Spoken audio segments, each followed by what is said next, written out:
What's up, guys?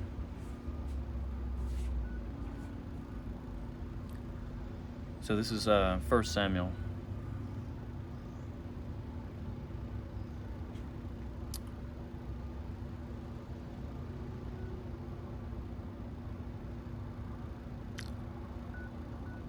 So there was a man, his name was Elkanah, and he was the son of Jehoram, the son of Elihu, the son of Tohu, the son of Zuph, and Ephrathite. And he had two wives, Peninnah and Hannah. Hannah's womb was shut up, and she couldn't have any children. Peninnah was able to. Elkanah, who is the master of the house, or he was the husband of these two wives, he loved Hannah, but Hannah couldn't have any children. And she was very, very sorry. I mean, she was very sad about this. And Peninnah would also, she would make it worse by poking at her and kind of, I don't know, maybe making fun. It says here that Peninnah vexed her spirit, vexed Hannah, and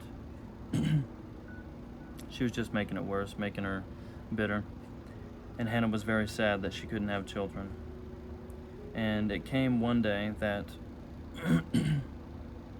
Hannah went to the temple, which at this point was in Shiloh.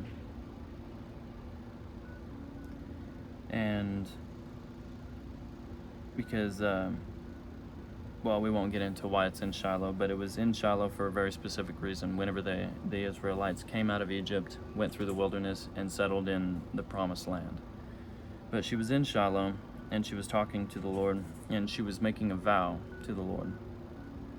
And she said, if you will remember me, and if you will give me a man-child, she wanted a son. If you will give me a son, I will give him to you all the days of his life. And essentially he would become a Nazirite, meaning he wouldn't have any drink, like alcohol or anything, or wine, or fermented anything. He wouldn't cut his hair. He wouldn't do any of these things. He would follow the commandments of the Lord all the days of his life. He would essentially lead the life of a Levite, a priest. She said, if you'll give me a son, I will surely give him to you.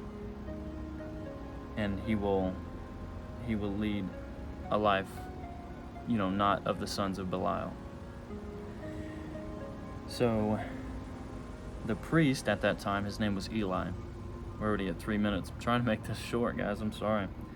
The priest at that time was Eli. And whenever he saw Hannah praying to the Lord,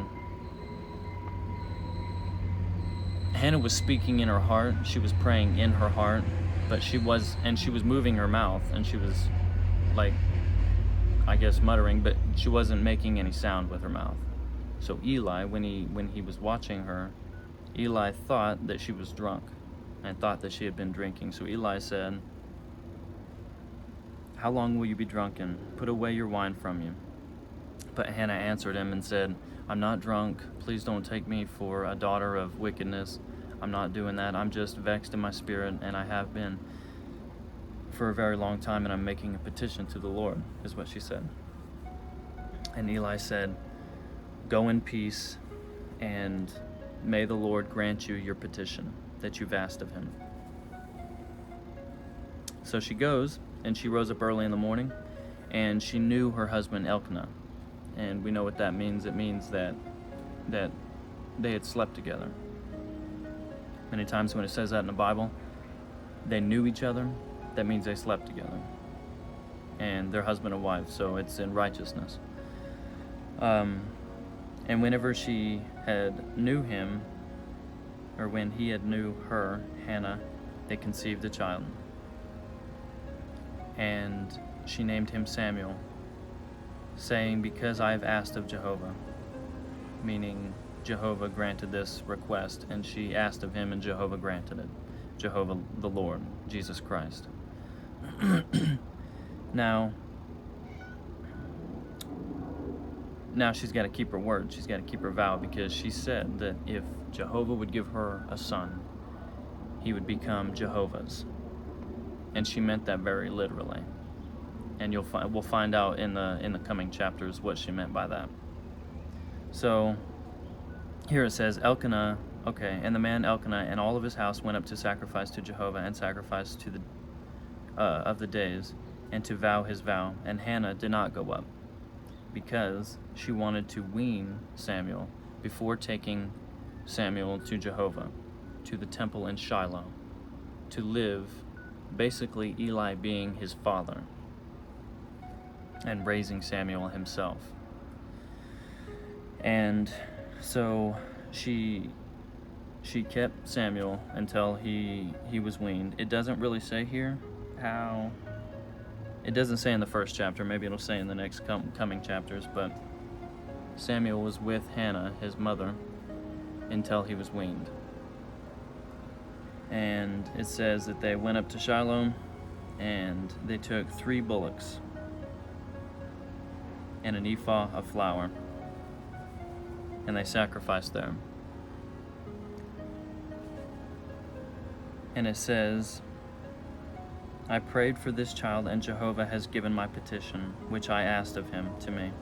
And I also have loaned him to Jehovah all the days which he shall live. He is loaned to Jehovah, and he worshiped there before Jehovah.